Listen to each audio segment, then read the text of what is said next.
Ya, entonces, hoy día para terminar, o sea, no es para terminar, porque la próxima clase es la clase que andamos en el método de Monte Carlo, sí, pero para como que continuar con este par de ejemplos que les mencioné que eran como eh, bien importantes en cuanto donde el tema de la aleatoriedad en el proceso era una cuestión muy importante.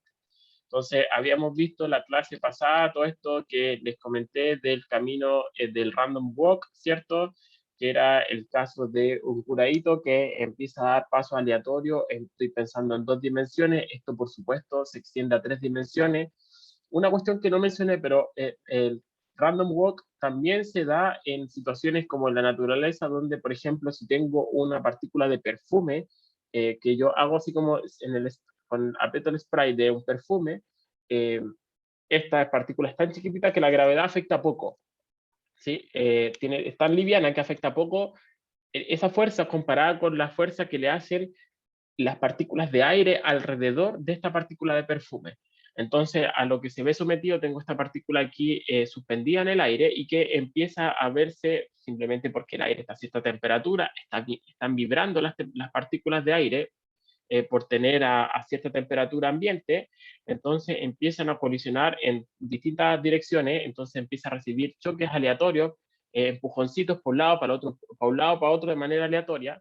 Entonces, justamente lo que hace esa partícula de perfume es lo que se llama un random walk. ¿Sí? Entonces, son cuestiones así como que uno ve, hay gente muy famosa, de hecho, Einstein fue uno de los resultados más importantes en esto del random walk fue encontrado por Einstein en uno de sus 5 papers más famosos que tiene que ver con la ecuación de difusión. Yo no voy a ver ecuación de difusión, me imagino que ustedes a lo mejor se la mencionaron en su curso de ecuaciones diferenciales. La ecuación de difusión esencialmente es como una ecuación eh, continua para describir procesos donde la esencia es esto mismo, ¿sí? Es como, pero es una ecuación continua, no para describir una partícula, pero esencialmente difusión está íntimamente ligado con este camino aleatorio, ¿sí? El otro ejemplo que hace Random Walk es, o que de partículas que difunden, esencialmente son, por ejemplo, partículas del café, cuando yo le echo, digamos, el café, por ejemplo, ya sea el instantáneo, el café molido, el café que queda ahí en esta suspensión de agua, también empieza a colisionar también hay temas de agitación térmica por ahí, y que hace trayectorias de este estilo y donde finalmente se empieza a mezclar todo con todo, ¿sí? O sea, empieza a desparramarse todo esto. Así que hay situaciones donde esto se observa, no solo, como les mencionaba, ahora que me acordé de este monito, también se ve en la bolsa, hay cosas que hay un montón de procesos que uno le puede escribir como random walk. Sí, eh, ya, entonces, y eso donde les mencionaba hace un rato, la componente de aleatoriedad es clave, ¿cierto? Es como tirar una moneda y en base a la moneda, primero decido, es como tirar 2 monedas si ustedes quieren. Primero decido si me muevo la dirección vertical o horizontal y después, si una vez que defino la dirección, defino el sentido, si me muevo para la derecha o para la izquierda o para arriba o para abajo. ¿Sí? Entonces, eso es lo que me dio toda esa dinámica que ya describimos. Otra cosa que también donde el tema de aleatoriedad es importante en esto que se llama crecimiento de superficies, como les mencionaba el otro día, cuando yo quemo un papel, yo empiezo a estudiar cómo es que se empieza a propagar el quemado del papel. Uno dice, ¿por qué hay zonas que empiezan como a penetrar más esta zona quemada y otras menos? Esta rugosidad que empiezo a observar, ¿cuál es el origen? Lo mismo cuando mojo un papel, también veo esta como un frente, especie de un frente de mojado, que se empieza a propagar en cierta dirección, pero no es uniforme, no va así derechito mojándose, ¿cierto? Entonces ahí uno dice, algo está pasando, y sin entrar en el detalle de la física de cada uno de estos procesos, uno los puede modelar, como lo vamos a ver ahora, en las siguientes diapositivas. Y por último, este otro ejemplo de la deposición de partículas en un medio, que es justamente cómo vamos a ir entendiendo también estos dos ejemplos previos. ¿Sí? Cuando empiezo a ver que tengo partículas que se van a ir depositando, pero se quedan como pegadas, que tuviesen una especie de pegamento a medida que van cayendo, entonces empiezo a ver estructuras de este estilo. ¿Sí? Entonces, nuevamente, ¿y cómo, cuál cae primero, cuál cae segundo? Entonces, ahí es donde está la componente aleatoria. ¿Sí?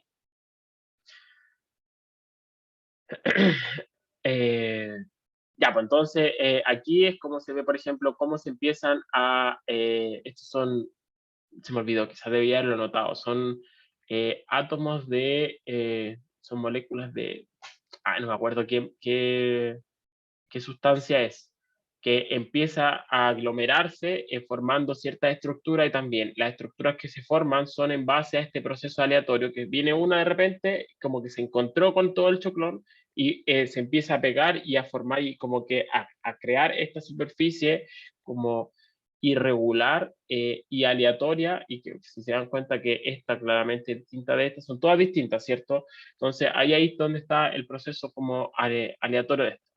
Eh, Esto, pucha, cuando ya se me olvidó, incluso, ¿qué era esa foto? Dejé acordarme qué era esa foto. La bajé y se me olvidó qué lo que era.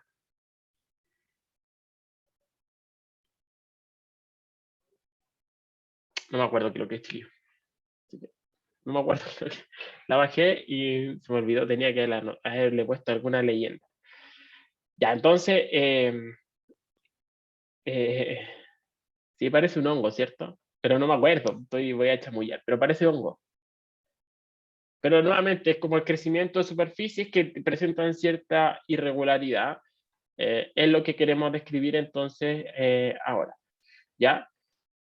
Entonces, ¿cuál es como la tarea de nosotros en lo que queda? Es decir, modelar, ¿cierto? Entonces, aquí, como les he mencionado, todos comparten ciertas cosas, donde la aleatoriedad es un factor clave y donde en todos estos procesos veo que hay una suerte de interfaz que es bastante o más o menos regular dependiendo del proceso en cuestión, pero siempre veo que no hay una cuestión uniforme y esa no uniformidad tiene que ver con que hay un proceso aleatorio. Entonces, ¿qué es lo que vamos a hacer? Nosotros vamos a modelar. ¿Cómo vamos a modelar esto? En general, vamos a hacerlo, vamos a decir ya, vamos a, como siempre, una de las tareas del modelador es simplificar, ojalá, lo más posible el modelo, pero reteniendo y capturando eh, eh, los fenómenos o las características más importantes del proceso que quiero describir, ¿cierto? O sea, es lo mínimo que me sirva para describir al menos las cuestiones esenciales que estoy observando, ¿cierto? Entonces, ¿qué es lo que vamos a hacer? Vamos a modelar, vamos a decir, ok, voy a agarrar entonces que voy a partir de un sistema primero esencialmente unidimensional, entonces eso es lo que vamos a ir haciendo, y voy a ir suponiendo entonces, por ejemplo, que voy a describir esto como una cuestión como de deposición de partículas, ¿sí? Entonces voy a decir, voy a agarrar una grilla, digamos, de n partículas, ¿sí? O de n espacios, más que n partículas, de n sitios posibles, así tal cual está mostrado acá, y voy a ir diciendo en cada paso de este modelo, entonces voy a ir depositando partículas de manera aleatoria, ¿sí? Entonces, ya, eso va a ser como lo esencial que vamos a ir haciendo. Y vamos a ir viendo que hay dos modelos principales dentro de este gran esquema que estamos haciendo de deposición de partículas. Así es como vamos a ir entendiendo esta cosa. Como les dije, esto es un modelo, estamos partiendo de algo bien, bien sencillo primero, porque claramente, por ejemplo, esta cuestión que está acá no se va a parecer tanto a esta foto. ¿En qué sentido? Porque es como una deposición en estricto rigor en dos dimensiones. Pueden venir partículas de distintos lados y así es como se empieza como a crecer el cristal. Esto más bien nos serviría algo así como en la foto de la derecha. Escucha, no sé por qué se me va de repente el cursor. Un problema de esta cuestión. Va a ser más bien una cosa más que puede ser similar a lo del cristal, ¿sí? Que empieza a crecer como de abajo hacia arriba porque empieza como los copitos de nieve a caer, ¿cierto? Entonces empieza a crecer de abajo hacia arriba, aun cuando después puedo tener irregularidad y estos huecos que veo acá, ¿sí? Entonces, así es como vamos a empezar a modelar esto. Voy a decir, entonces, tengo n sitios posibles y voy a ir poniendo partículas con ciertas reglas y con cierta aleatoriedad y voy viendo cómo es que se propaga esta cuestión. ¿Sí? Ya, entonces, dentro de ese conjunto o dentro de ese esquema, el modelo más simple que podríamos tener nosotros es esto que se llama deposición aleatoria. Pero deposición tiene un significado en español que puede llevar perdón, una tercera. A confusión, entonces mejor lo dejé como random deposition, que es el nombre como tradicional y que está en la literatura. ¿Sí? Entonces, ¿cuál va a ser la definición de esta deposición aleatoria?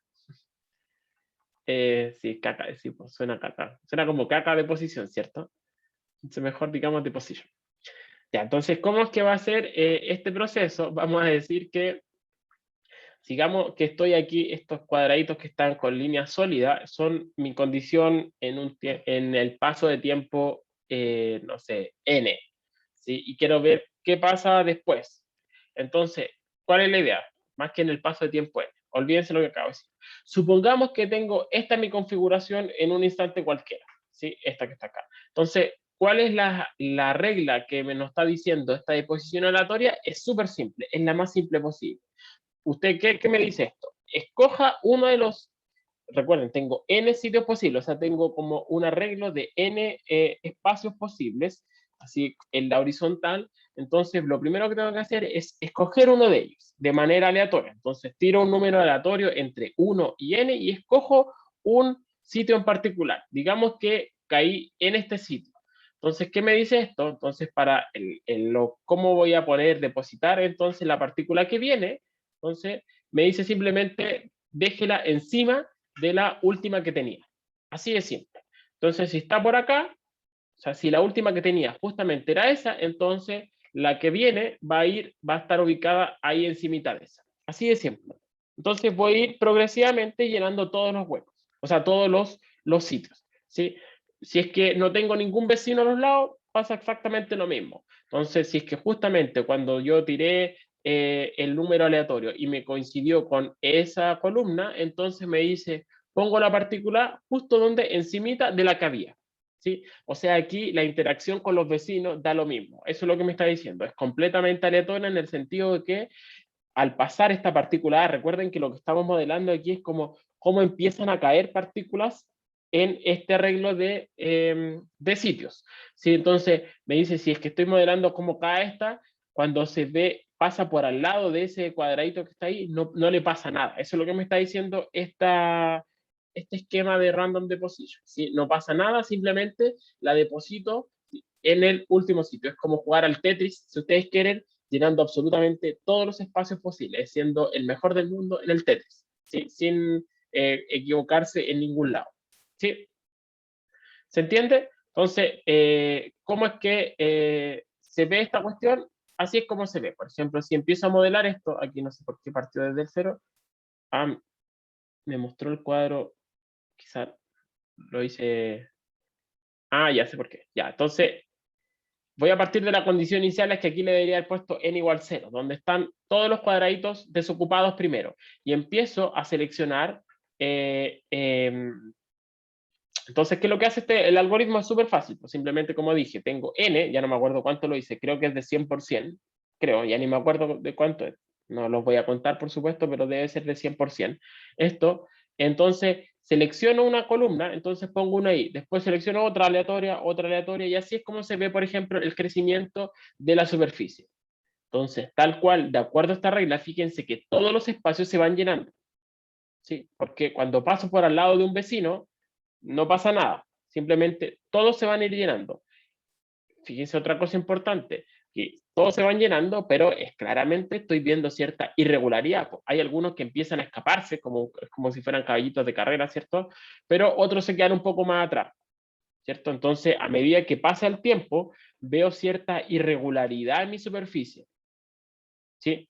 Una cuestión, lo primero que observo entonces es que todos se van llenando en este proceso de random deposition, pero a pesar de todo irse llenando, unos van más rápido, otros van más lentos, simplemente llevados por este, este proceso aleatorio, ¿sí? Fíjense la diferencia acá, no sé cuánto será la diferencia entre ese mínimo y ese máximo, es bastante grande, ¿sí? Esto puedo hacer una simulación, acá yo lo hice con 100 sitios, lo podría haber hecho con 1000, con 2000, con lo que sea, ¿no es cierto? Entonces, lo que hago simplemente, en cada iteración de la simulación, escojo una columna y la voy ubicando, y así es como va progresando. Entonces, esto me sirve, entonces sería para ver, por ejemplo, cómo es que empiezan a progresar ciertas interfaces y ver a lo mejor, estudiar, entonces ahora, ¿a qué me refiero? A lo mejor, justamente, de nuevo se me fue el cursor.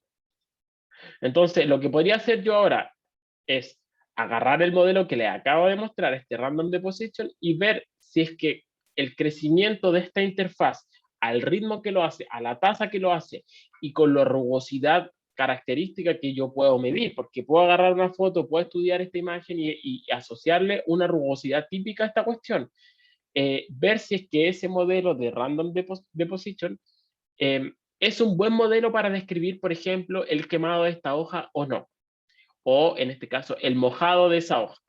¿Es un buen modelo o no es un buen modelo? Entonces, son cosas que yo puedo ir chequeando. Entonces, uno dice, pero ¿cómo lo chequeo? Con cosas que yo puedo medir. Por ejemplo, una cosa que yo puedo medir acá, como les mencionaba, es la rugosidad. Y puedo medir la rugosidad no solamente en un instante cualquiera, es decir, agarrar una foto y medir qué tan rugoso es. Yo, esa rugosidad, yo puedo asociarle una... A ver, es que justo no traje el iPad hoy día. A ver, usted alcanza a ver mi pizarra, ¿no? Que para que es muy flight lo que iba a hacer. Porque no tengo cómo dibujar de otra forma.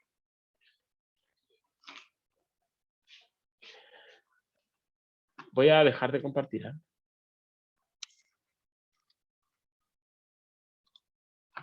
¿Ven la pizarra ahora, no? ¿Cierto, chiquillo?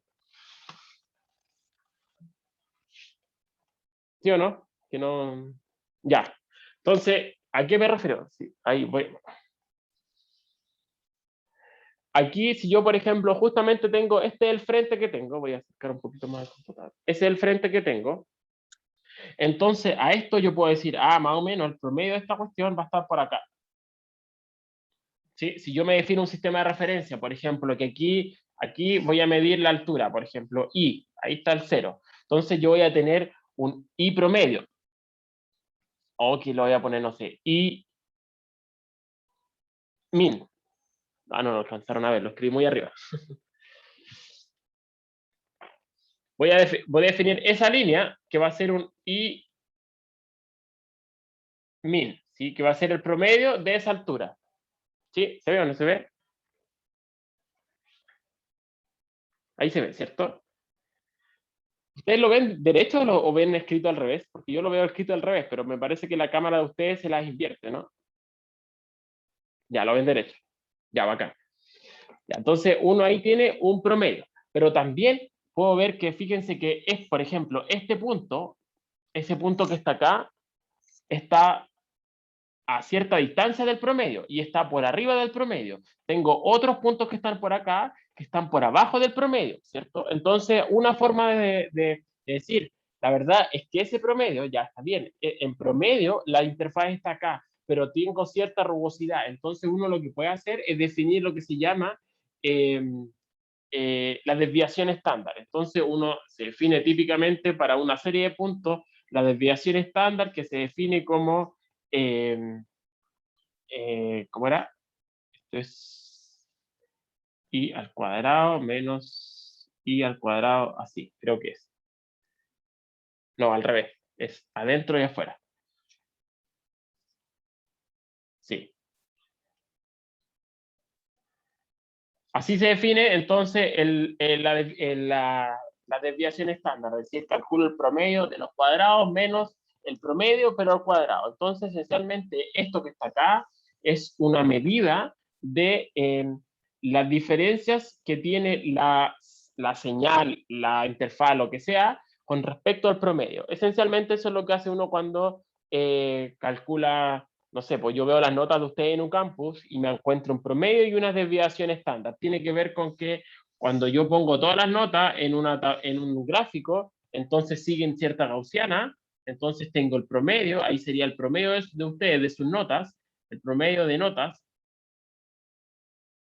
¿sí? Pero también esto tiene cierta dispersión, ¿sí? Van a haber algunos de ustedes que van a estar sobre el promedio y algunos de ustedes que van a estar bajo el promedio. Entonces, tiene que ver justamente esto que está acá, tiene que ver con también con esas fluctuaciones, ¿sí? Entonces, si el sistema, todos los puntos coinciden con el promedio, entonces la desviación estándar es cero o muy chiquitita. O sea, si es exactamente cero, quiere decir que todos los puntos pasan por el mismo punto. O sea, la interfaz está absolutamente plana. Todos coinciden con el promedio. Pero si tengo ciertas fluctuaciones, entonces tengo que, voy a tener que ese valor empiece a aumentar. ¿Sí? Entonces, por ejemplo, esto, puedo tener dos ejemplos. Con esto aquí termino con esta explicación. Entonces puedo tener dos ejemplos. Por ejemplo, puedo tener una interfaz que sea así que tenga una fluctuación bien chiquitita, entonces el promedio justamente es esa línea y puedo tener una interfaz que sea así, que tiene el mismo promedio, a lo mejor están al mismo nivel, de hecho las voy a hacer ahí mismo, ahí. Ambas tienen el mismo promedio, pero una tiene muchas menos fluctuaciones que la otra. Entonces, si bien el promedio de la altura es el mismo, el promedio de 1 es igual al promedio de 2, claramente la desviación estándar de 1 es mucho mayor que la desviación estándar del segundo caso. ¿Sí? Entonces, son herramientas que uno puede, esas son herramientas que uno puede utilizar para, la obtengo a partir de las imágenes, veo en el modelo cómo es que empiezan a cambiar entonces esta desviación estándar y ven aquí, si bien yo puedo tirar aquí, por ejemplo, instantáneamente una línea y seguramente va a estar por ahí el promedio, pero es claramente bien fluctuante. ¿Sí? Y puedo estudiar esto también como en función del número de sitios, ¿sí? Ver cómo cambia esas fluctuaciones si yo tengo 100 sitios, así tengo, a lo mejor hago una simulación con 5.000 sitios, ¿sí? Esas fluctuaciones en torno al promedio, ¿aumentan, se mantienen, saturan? ¿Qué pasa? ¿Sí? Entonces, eso sería el modelo más simple. ¿Qué es lo que tengo acá? Aquí es como, es un gráfico que hice, todo esto lo hice yo, absolutamente yo, por si acaso. Justamente para este mismo caso, cómo es que este sería como el tiempo final, donde yo decidí parar la simulación, eh, cuánto se demoran cada partícula en llegar hasta donde llegar, o cuánto se demoran esas partículas en aparecer, si ustedes quieren, ¿sí? Entonces, fíjense que aquí, entonces, eso es lo que me muestra el color, Entonces, aquí es como puedo ver esta estructura, que todas estas, por ejemplo, este colorcito que está acá, esta apareció al mismo tiempo que más o menos esa, que esa, que esa, que esa, que esa. Eso es lo que está, eso es como la forma de ver este gráfico. Me dice en el tiempo de aparición de las partículas depositadas. ¿Sí? Entonces, aquí también puedo ver las fluctuaciones y ver cómo van aumentando, o me parece que aquí en este caso van aumentando las fluctuaciones. El amarillo es mucho más fluctuante que esta zona azul oscuro, por ejemplo. Cuando el tiempo es cortito, parece ser que fuera menos fluctuante que cuando el tiempo ya es mucho más grande. Entonces, esa es una de las cosas que yo podría ver. Definir una cantidad que me describa las fluctuaciones y ver cómo esas fluctuaciones cambian en el tiempo. ¿Sí? Entonces, existe ahora otra de los más famosos, son dos de los más famosos. Uno era este Random Deposition y este otro que se llama Ballistic Deposition. ¿Y en qué consiste? Entonces, nuevamente acá tengo N sitios, bueno, aquí dice L, pero son N sitios, ¿cierto? Pero la diferencia ahora es que cambiaron las reglas. ¿En qué sentido? Entonces me dicen, veamos el ejemplo, el B primero. si nuevamente, si justamente tiro este número aleatorio y me coincide con esta columna, entonces me dice, si no tiene vecino a un lado, no pasa nada, va simplemente encima de la última que había. ¿Sí? Tanto para en el caso como el B como el C es la misma situación, ¿cierto? Pero ¿qué pasa si es que estoy en el caso A? Si justamente me enfrento a que paso por alguno, entonces me quedo pegado en ese. Entonces se van a dar cuenta al tiro qué es lo que ocurre. Empiezan a aparecer huecos con este modelo de posición. ¿Sí? ¿Se entiende? Es como que viniesen con un pegamento incorporado, entonces si paso por al lado de alguna columna que ya tiene una partícula, jodí, me quedo ahí pegado. ¿Sí? ¿Se entiende la regla, no? Es un Tetris. En realidad, sí, pues exactamente, es un Tetris mal jugado. Entonces, ¿cómo es que se ve eso? Lo voy a poner de, no sé por qué me quedaron esos videos así. Así es como se empieza a ver la evolución de ese proceso, usando entonces esa regla. Entonces aquí claramente empiezo a ver que empiezan a ver estos huecos.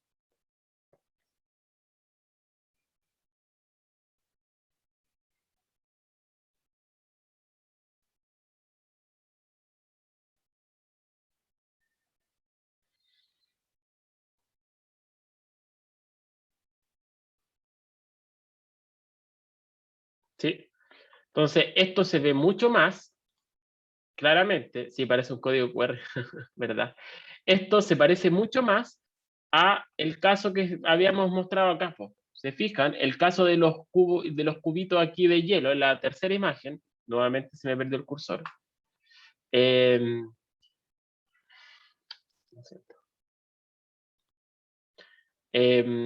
se empieza a ver mucho más parecido a eso, por cierto, que aquí claramente tenía esos huecos, si bien aún no es tan parecido, de todas formas puedo ver cómo es que va evolucionando, entonces sería un modelo donde yo empiezo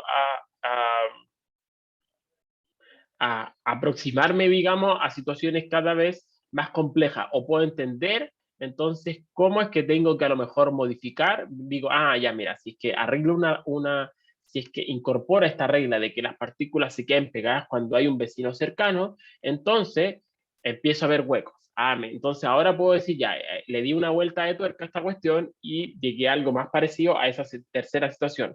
¿Cómo lo hago entonces para que se vea aún más parecido o como para que capture tal característica de ese proceso? Entonces, esa es como la iteración que uno hace en los modelos. Pues partimos por el más picante de todo y ahora ya tenemos un modelo un poquito mejor.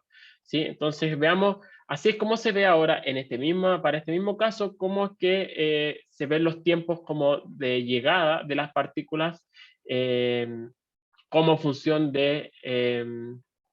a medida que voy avanzando, ¿cierto? Entonces, fíjense que aquí quizás no se ve tan evidente, pero se empiezan a ver franjas como que oscilan. Esa es una característica de este modelo, la gente lo ha estudiado, o sea, estas son cosas que la gente lo ha estudiado, no son como tan de juguete, o sea, parecen de juguete, pero la gente se lo ha tomado bien en serio para describir estas cuestiones. Hay libros acerca de esto como que donde capítulos enteros están dedicados a esta deposición balística y propiedades que se pueden, matemáticas que se pueden extraer a partir de modelos como súper simples como esto y que se aproximan en algunos casos bastante a la realidad. ¿Qué pasa ahora si es que uno lo hace con más partículas y deja avanzar esto mucho, pero mucho más? Se empiezan a ver estructuras como las que está ahí, que es súper bonito. O sea, yo lo encuentro bonita esa imagen, que ahora lo hice con un 200 hacia el lado, 200 sitios posibles, pero ahora lo dejé avanzar mucho, pero mucho más. Entonces tuve que agrandar mi matriz en esa otra dirección de manera de ver esta estructura. ¿Sí? Entonces también se ve que es como de alguna forma es como que si fuera autosimilar también esta cuestión. Eh, eh, y también aquí veo la estructura. Y fíjense acá, te voy a mostrar con mi dedo así de gil. Eh, estas como bandas que se ven. Fíjense que aquí ese color naranjo, fíjense cómo se ve aquí, el amarillito, cómo se ve acá.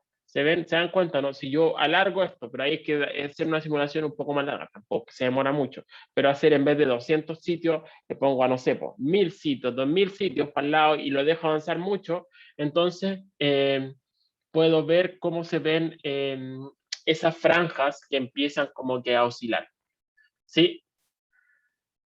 Entonces, justamente aquí está un poco más formalmente definido esto. Yo puedo, a partir de esta cuestión, definir una altura promedio como función del tiempo. ¿Promedio en qué sentido? Este es un promedio entre sitios, un promedio espacial. ¿Sí? O sea, digo, agarro ese sitio 1 y digo, está a la altura 300. Agarro ese sitio, el 2, el 3, el 4, por ejemplo, aquí el sitio 100 está como en la altura 340. Y así, pues, hago un promedio espacial que más o menos, así al ojímetro, yo diría que está como por ahí, por cierto, sería una línea como por ahí, como en 320, 310, 315, no sé. Por ahí estaría esa altura promedio. Y esa altura promedio va a ir cambiando en el tiempo, por cierto.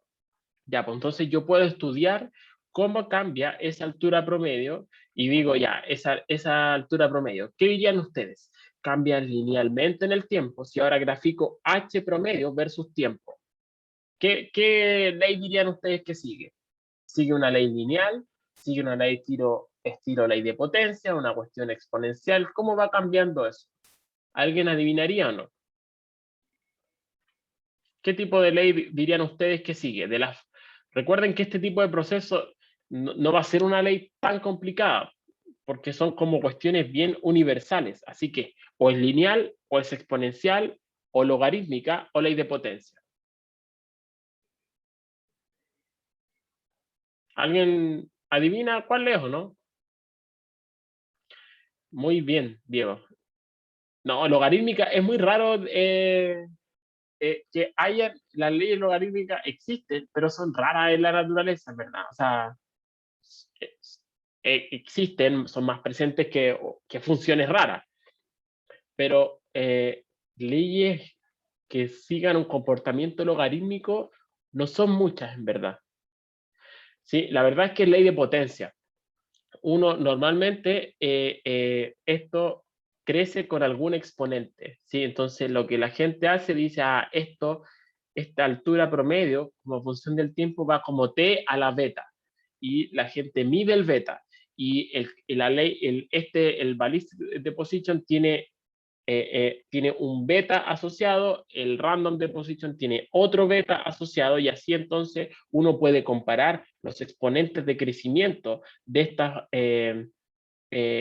estas interfaces, lo compara eh, con los fenómenos que observa en la realidad, pues, como en el experimento, con los datos que tenga, y ahí entonces digo, mira, este se aproxima más este modelo se aproxima más a esta situación que esta otra, ¿sí? Entonces, en general, estas cosas van como ley de potencia. Eh, entonces, y hay otra cosa, es que, como les decía recién, uno puede definir, aquí se le llama ancho, pero también es como una medida de la rugosidad, ¿sí? Es esta cuestión que les decía yo, aquí tengo estas fluctuaciones, entonces lo que me está midiendo esta cuestión que está acá, esto no es más que la desviación estándar. Estoy midiendo fíjense qué es lo que me dice este término, es una sumatoria bien fea, pero fíjense qué es lo que es esto. Esto es la altura de la celda iésima comparado con el promedio. Si el promedio está, por ejemplo, ahí en 3.15, digamos, así pongamos que está en 3.15, para ese instante de tiempo, para el instante de tiempo final, esa foto que yo tomé. Entonces, digamos que ese instante de tiempo, el promedio es 3.15. Este valor de esa sumatoria es 3.15, por lo tanto, eso es 3.15. Entonces, esta sumatoria me está diciendo, compare el valor de la celda iésima, y en ese instante de tiempo, con el 3.15, y después lo eleva al cuadrado. Fíjense que esto, además, al estar al cuadrado, da lo mismo si estoy por arriba o por abajo del promedio. Toda esta parte de acá está por abajo de los 3.15, ¿cierto? Este es 300, 303, por ahí, no sé qué, está ahí por abajo el promedio. Entonces me contribuye y me dice ya, esto está a cierta distancia del promedio. Estos otros están por sobre el promedio, pero da lo mismo, me contribuye de igual forma en el sentido que está al cuadrado. O sea, en cuanto al signo me contribuye de igual forma, pero mientras más alejado del promedio estoy, más me contribuye ese término a la sumatoria. Entonces, Después, es como un promedio al final esto, ¿cierto? Un promedio de las fluctuaciones con respecto al promedio espacial, ¿sí? Porque estoy sumándolas todas y después lo divido por, aquí dice dividido en L. En estricto rigor debería ser dividido en N, en el número de sitios que estoy considerando, ¿sí? Que es como un problema de notación. Bueno, se entiende que lo estoy dividiendo por la longitud, ¿sí? Porque quiero un promedio espacial, ¿sí? Así que eso es lo que me da entonces, por ejemplo, las fluctuaciones de esta interfaz. Entonces yo puedo medir esto y ver cómo es que evolucionan esas fluctuaciones también. Es decir, estas fluctuaciones se mantienen constantes en el tiempo, siempre es igual de rugoso, o a medida que yo avanza el tiempo se hace cada vez más rugoso. Son cosas que yo puedo estudiar esto. Entonces, antes de mostrarles eso último, para que sepan no sé, importante, la relevancia que tiene el premio Nobel de este año, el que se entregó hace, creo que 2 semanas, una semana, el premio Nobel de Física, se entregaron a 3 científicos, pero eran en verdad por separado, separaron la mitad, se lo llevó un tipo, y la otra mitad se lo llevaron los otros 2. El que se lo llevó solito es de apellido Parisi, como el París, ¿no? Parisi, no, Parisi. Es Parisi, tal cual el candidato presidencial. Y de hecho, ya bueno, y fue por justamente su trabajo en el tema de caos, en el tema de medios complejos, y de este trabajo que hizo en cuanto a, hay una ecuación famosa que se llama la ecuación KPZ,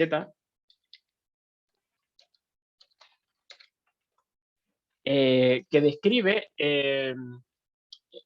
de manera continua, es una ecuación que me describe la evolución de estas interfaces, de estos frentes que se propagan como función del tiempo y del espacio. Es una ecuación de derivadas parciales que es muy famosa, o es famosa en esta área, donde el P es de Parisi. Por eso se llama la ecuación KPZ. Así que para que vean como la importancia de alguna de estas cosas que hemos estado viendo. Sí, pues verdad que París no puede ni volver. Ya. Existen, o así como para mostrarles otras como condiciones iniciales, fíjense que siempre como que lo estándar es poner condiciones iniciales. Aquí le puse n igual 1 porque hice mal el video, pero esencialmente partí de todos los sitios desocupados y aquí fui evolucionando en el tiempo, ¿sí? Pero partí con 0 y ahí después entonces fui evolucionando, ¿sí? Lo mismo en el caso anterior. ¿Qué pasa ahora si es que, y eso también lo obtuve de la misma forma acá? ¿Qué pasa ahora si en vez de partir con todos los sitios desocupados, parto con, lo siento, pero no se me había ido el curso, parto con esta condición inicial, que estaban todos desocupados, salvo una línea bien larga al centro, justo al centro. ¿Sí? Eso es lo que hice yo acá. Partí entonces, estaban todos estos sitios de la primera, desde la no, primera a última, como uno lo quiera ver, de la de más abajo, la fila de más abajo estaban todos desocupados, y donde puse toda esta condición inicial de, no me acuerdo cuánto, 300, 200 para arriba, como una ramita, ¿sí? ¿Qué pasa cuando empiezo a ver cómo evoluciona esto? Si hago la misma simulación, empiezo a ver esto que está acá, ¿sí? ¿Se dan cuenta qué es lo que pasa, no? Fíjense que como esto hace que las que vengan por acá se cree este arbolito, ¿sí? Y es como que me bloquee el hecho que haya hecho este como gran tronco acá de este árbol, es como que me bloquea toda esta zona automáticamente, porque cuando llega uno por acá, el vecino, se empieza a propagar hacia los lados.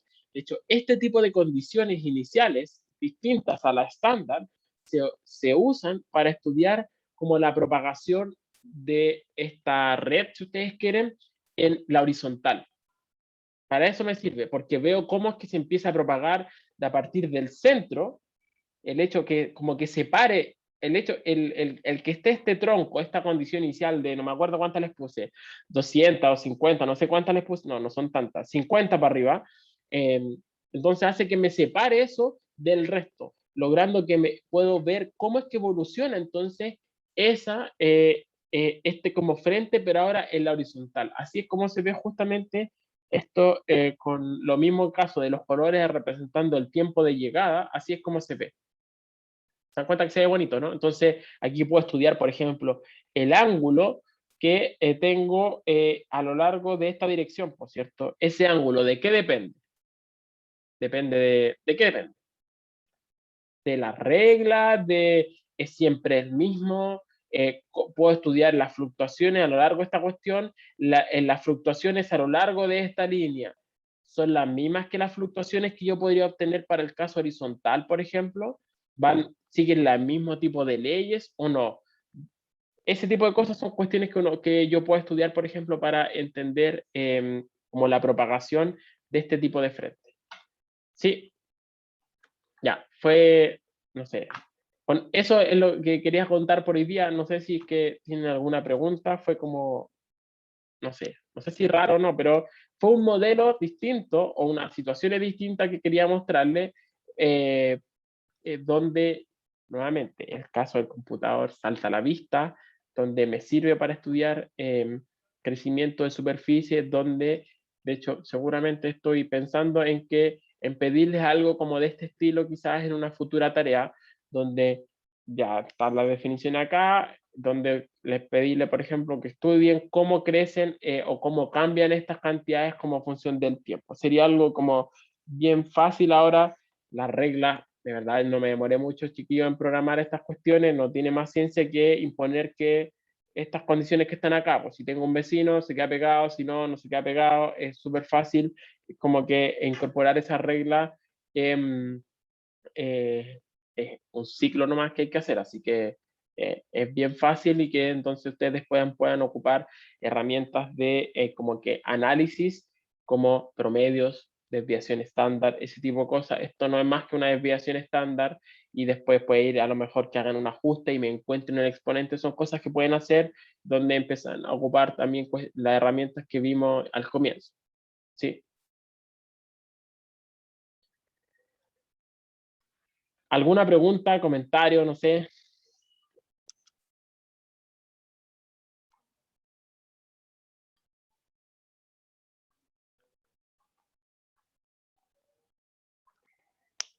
¿No? Ya. Entonces, si no hay más preguntas, si no hay nada, nos vemos la próxima semana, chiquillos. Que tengan un buen fin de semana. Qué bueno que les gustaron. Estaban bonitos. Eh, Eso. Que tengan un buen fin de semana, que lo pasen bien. Echen una miradita a la tarea y no esperen hasta última hora. Ese es mi consejo de hoy en día. Ya, chiquillos, que estén bien. Cuídense. Chao, Lin.